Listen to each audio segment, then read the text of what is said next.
Well, you saw the videos, you saw the Twitch streams, and oh my god, this looks really cool.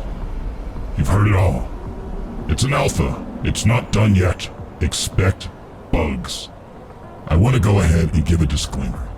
With all of these things that are going to be discussed, I just want to get it out there that the game can still be very good regardless of the issues. The reason why I decided to go ahead and make this is just I see more coming into the game or even thinking about getting into the game.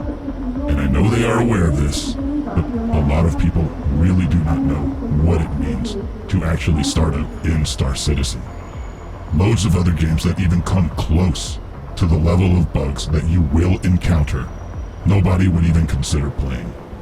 But it's because of the level of ambition that is going into this particular title.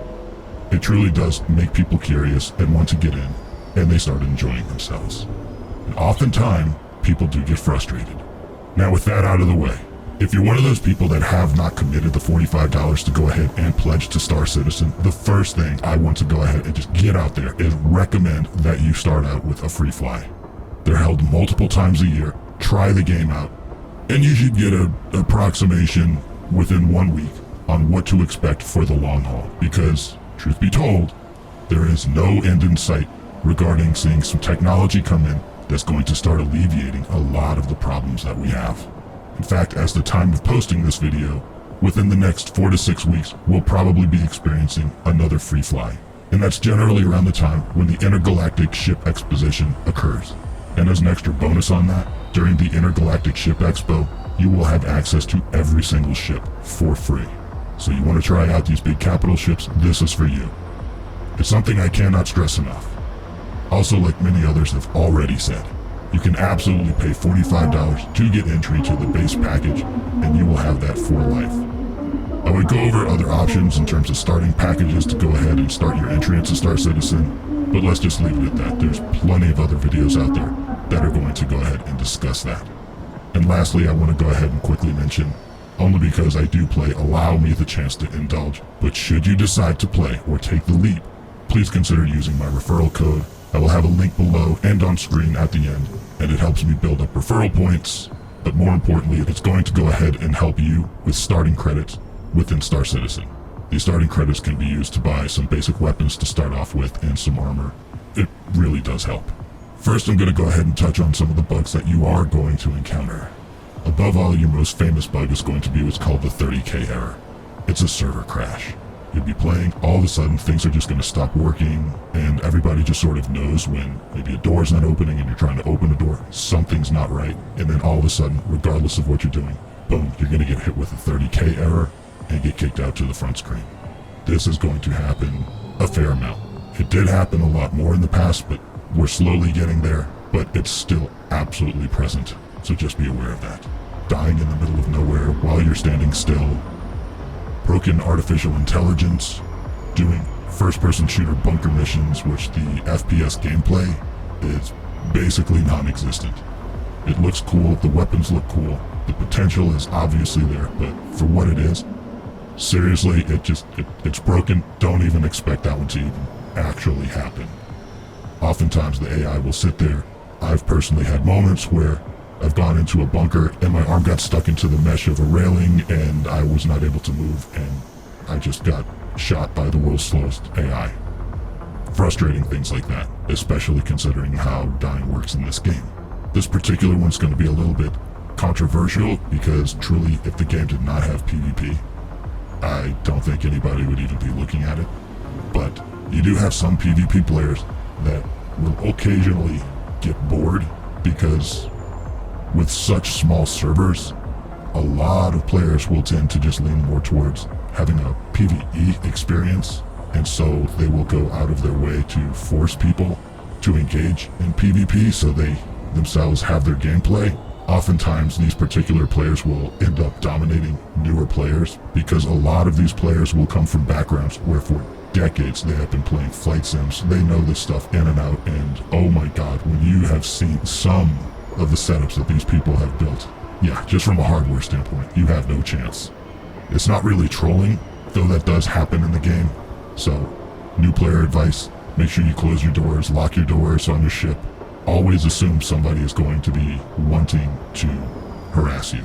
As a new player, sometimes you will have the actual griefers, like in any MMO, you'll have your griefer. In this particular case, they like to do what's called pad ramming, which is when you call your ship, it may be on the landing pad, and since they are unable to fire on your ship, they will just go ahead and ram theirs right into yours, destroying yours, which then means you have to go claim your ship, which will then eat into your time playing, because now you have to wait for your ship to be respawned. So just be aware of that. When you spawn your ship at a starport and it's on a landing pad, know that you probably really have to get moving. Though they're saying that is going to be addressed once they move specifically over to hangars, which is, well, another story. Spontaneously exploding spaceships. I think everybody's been there, where you're just sitting there. You're not doing much, and all of a sudden your ship just explodes. You can walk up a ramp, and your character may trip, and all of a sudden you're dead. There are certain areas where, say in a spaceport, where this is not even a bug, you just simply have to commit suicide, which, on that note, because it is an alpha, they know people are testing it, just as a heads up, hit backspace to go ahead and suicide your character. That's basically your reset, and you'll go ahead and wake up where you last landed. This is helpful in situations similar to where I was at this place known as Everest Harbor. There's this one viewing area near where you can go ahead and call your ships. I happened to walk over this one area and somehow landed on the other side of this railing, which boxed me in. Unfortunately, there is no way to jump high enough to get over the railing, nor is there a way to actually climb over that railing. So, no choice, have to hit the suicide button. Missions, highly redundant. Know that this is going to be an extremely slow-paced game. Do not come in expecting to have fast-paced action. There's going to be plenty of nights where you can absolutely spend hours in the game and achieve nothing. And remember, as a simulator, that's part of the gameplay. Extremely high requirements, generally because nothing is optimized. That's not how an alpha works. That comes last. The game is absolutely playable. Just know that there's going to probably be a steep price to pay in terms of hardware in order to have a relatively decent experience, depending on the resolution of what you play at and the frames per second that you're accustomed to. A couple of personal recommendations I'll go ahead and give to you regarding settings. First off, for the love of God, it's got to be on a solid state drive. You are not playing this game on a typical hard drive. Don't do it, don't even consider it, don't even think about it. NVMe, best bet. SSD, absolutely gonna have a far better experience. As for some settings, once you get in, especially currently, set your clouds to medium, and believe it or not, set your graphics to high, because if you reduce it, it's not going to be using your graphics card as much. It's going to rely more on the CPU, from what I'm hearing, which is then going to go ahead and slow down your performance. So believe it or not, in this case, you want your settings on high, except for the clouds. Do not go in with any expectation to see many orgs that are just chock full of activity. It's because the game can have so many issues, a lot of people will tend to back away, take breaks, and leave. So very few orgs, maybe a handful, where there's maybe a particular streamer that's just, that they're required to just have content going all the time. People tend to gravitate towards that, and then you'll see more action. So just know that you may see some people playing in some organizations, and people will pop in and out and disappear for months at a time, and then you're going to have a couple that may be there every single day for hours on end. Another thing to consider is that eventually there will be a wipe. So you can see ships that you bought in game disappear, or money that you have earned in game.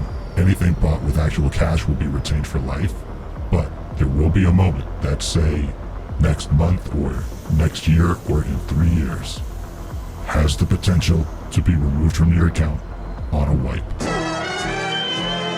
So by all means, check in on the game, make sure you enjoy it, but wait for the free fly, if anything. If you want to, $45 really, in the grand scheme of things, compared to what games cost today, is not that much to have access to something for life. As far as spending more money on the game, that's something that's on you, but my recommendation is tread lightly. I really hope this helped people that were new to the game or even curious about the game. I am a fan of the game. I do enjoy the game, but even I take long breaks to go ahead and play things that are far more complete.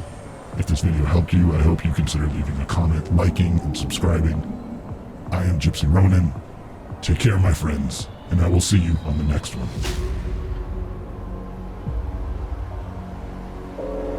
Attention citizens. Security forces have reason to believe members of GOON Squadron have breached corporate city defense protocols. Be aware.